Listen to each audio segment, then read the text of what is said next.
Alors que l'armée française est en pleine débâcle, les Allemands entrent dans la préfecture d'Eure-et-Loir. Ils convoquent le préfet et exigent de lui qu'il signe un protocole affirmant qu'une troupe de tirailleurs sénégalais de l'armée française a commis de prétendues atrocités sur des soldats allemands. Le préfet, qui est convaincu de la fausseté de cette accusation, refuse catégoriquement. Il est alors emmené dans un pavillon par des soldats qui commencent à le frapper. Pendant 7 heures, j'ai été mis à la torture physiquement et mentalement. Je sais qu'aujourd'hui, je suis allé jusqu'à la limite de la résistance. Je sais aussi que demain, si cela recommence, je finirai par signer. Et pourtant, je ne peux pas être complice de cette monstrueuse machination. Je ne peux pas sanctionner cet outrage à l'armée française et me déshonorer moi-même.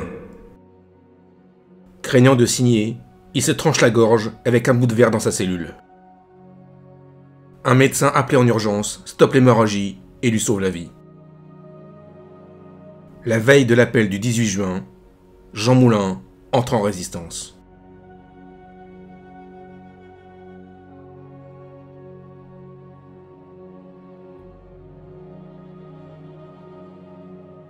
L'armistice du 22 juin 1940 est un traumatisme pour tous les Français.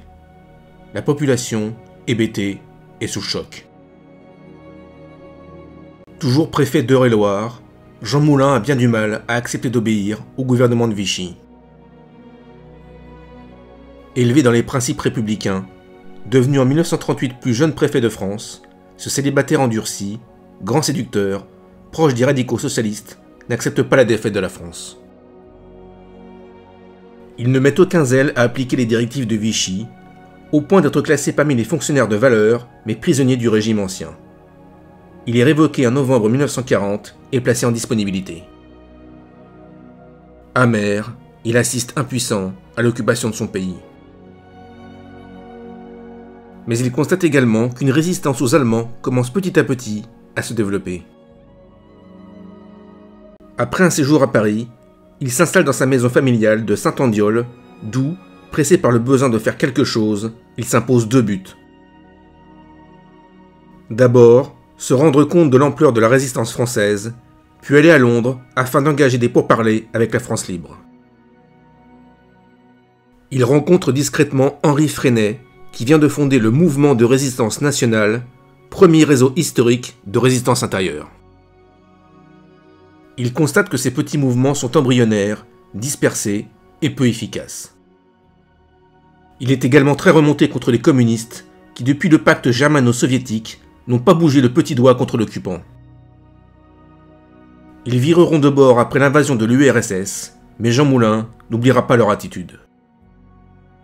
En septembre 1941, il rejoint Londres par ses propres moyens, en passant par l'Espagne grâce à un faux passeport. Très impressionné par De Gaulle, il lui fait un compte-rendu de l'état de la résistance en France et de ses besoins, notamment financiers et en armement. Il serait fou et criminel de ne pas utiliser, en cas d'action alliée sur le continent, ces troupes prêtes aux sacrifices les plus grands, éparses et anarchiques aujourd'hui, mais pouvant constituer demain une armée cohérente de parachutistes déjà en place, connaissant les lieux, ayant choisi leur adversaire et déterminé leur objectif. Le chef de la France libre le charge d'unifier, sur le territoire français, les 3 principaux mouvements de résistance, Combat, Francs-Tireurs et Libération Sud. Il est parachuté en Provence le 2 janvier 1942 et muni de son ordre de mission, il rencontre Henri Freinet et Raymond Aubrac. Son secrétaire est Daniel Cordier, venu des rangs de l'Action française. Il prend le pseudonyme de Rex et s'établit à Lyon, capitale de la résistance française. Dès septembre, grâce à sa force de persuasion et son sens de la diplomatie, il parvient à unifier les 3 mouvements de résistance sous l'appellation d'armée secrète.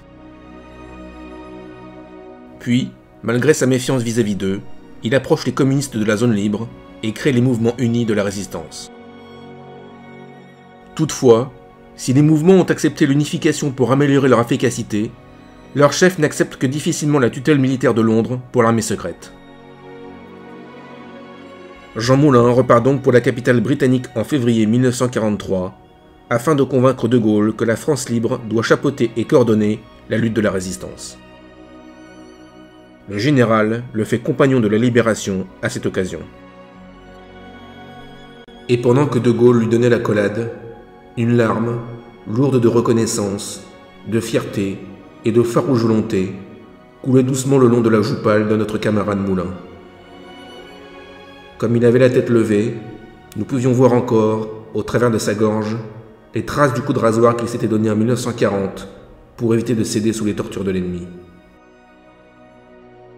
Le Conseil national de la résistance est créé, qui regroupe toutes les tendances politiques, des communistes à l'Action française, des socialistes aux catholiques, des gaullistes aux anciens vichistes. Le CNR va poser les bases de la reconstruction de la France, évitant une possible guerre civile après la Libération. Il est également reconnu par les Alliés, qui voient dans les maquis français de précieux alliés en vue de l'invasion prévue au printemps 1944. Comme tous les chefs de la résistance, Jean Moulin doit sans cesse évoluer dans la clandestinité. Il multiplie les pseudos et les fausses identités, se fond au milieu de la population, prend garde à ne laisser aucune trace de ses déplacements et à se rendre invisible. Désormais chef de cette armée des ombres, il est l'homme le plus traqué de France. Le danger rôde en permanence autour de lui.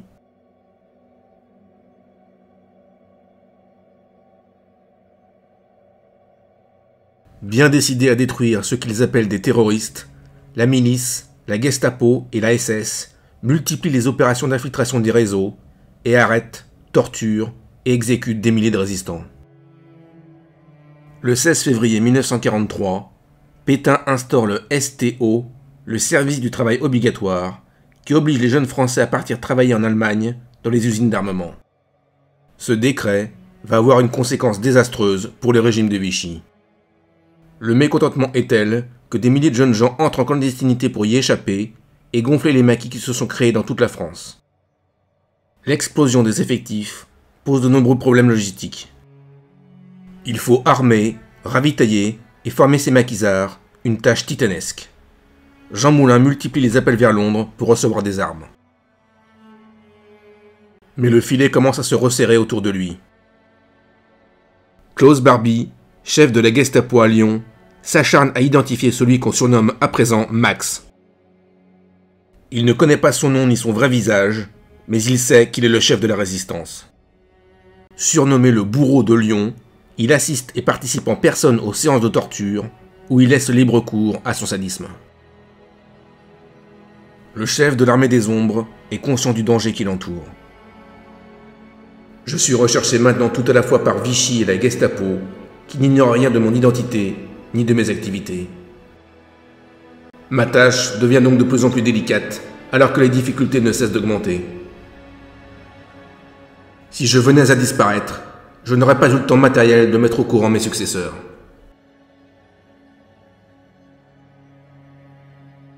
Néanmoins, malgré les difficultés, les maquis ne cessent de se développer à travers tout le territoire. Ils vont bientôt être inclus dans les plans de l'opération Overlord, le débarquement en Normandie. Après la guerre, le général Eisenhower estimera que son action militaire fut comparable à celle de 15 divisions.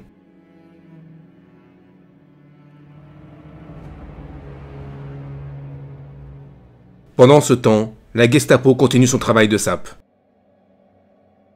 Le chef de l'armée secrète, le général Delestrin, est arrêté en juin, ainsi que d'autres chefs régionaux. Jean Moulin sait parfaitement ce qu'il attend s'il tombe à son tour. La mort, dès le début de la guerre, comme des milliers de Français, je l'ai acceptée. Depuis, je l'ai vue de près bien des fois, elle ne me fait pas peur. Le 21 juin, 7 chefs de la résistance se réunissent à Caluire, près de Lyon, pour désigner un successeur au général Delestrin. Sont présents Jean Moulin, André Lassagne, Albert Lacaze, Émile Schwarzfeld, Bruno Lara, Raymond Aubrac et Henri Aubry.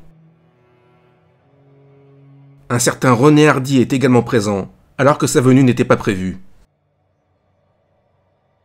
Klaus Barbie fait encercler la maison où se tient les réunions et fait arrêter tout le monde, mais René Hardy parvient à s'enfuir. Il sera rapidement soupçonné d'être le traître qui a vendu Moulin, sans que l'on parvienne à le prouver formellement.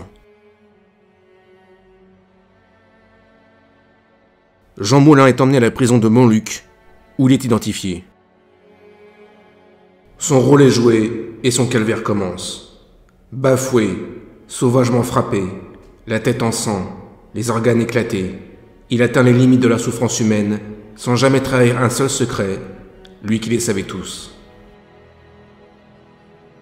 Il reçoit tellement de coups sur le visage qu'il ne peut plus parler. Un agent de la Gestapo lui donne alors de quoi écrire. Le chef des ombres prend le crayon et dessine une caricature de son bourreau. Les Allemands décident de le transférer à Paris, au siège de la Gestapo, avenue Foch. Là encore, malgré les sévices, il ne donne aucun nom. On décide de le déporter en Allemagne.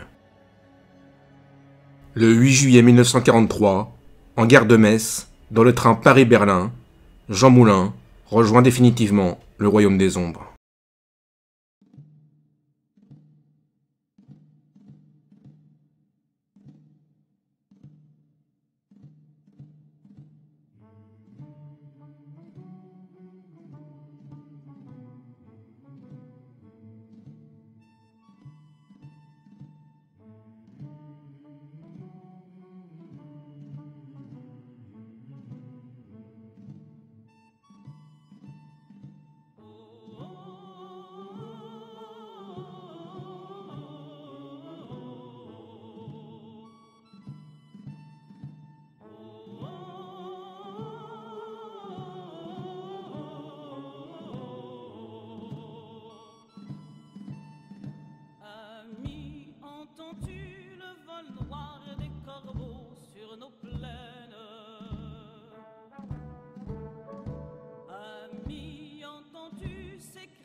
Ohé, partisans, ouvriers et paysans, c'est l'alarme. Ce soir, l'ennemi connaîtra le prix du sang et des larmes. Montez de la mine, descendez des collines, camarades. Sortez de la paille, les fusils, la mitraille, les grenades. Oh, et les tueurs à la balle et au couteau, tuez vite. Oh, et saboteur, attention à ton fardeau, dynamite. C'est nous qui brisons les barreaux des prisons pour nos frères. La haine à nos trousses et la faim qui nous pousse la misère. Il y a des pays où les gens creux des lits font des rêves. Ici, nous vois-tu, nous on marche et nous on tue, nous on crève. Ici, chacun sait ce qu'il veut, ce qu'il fait quand il passe. Ami, si tu tombes, un ami sort de l'ombre à ta place.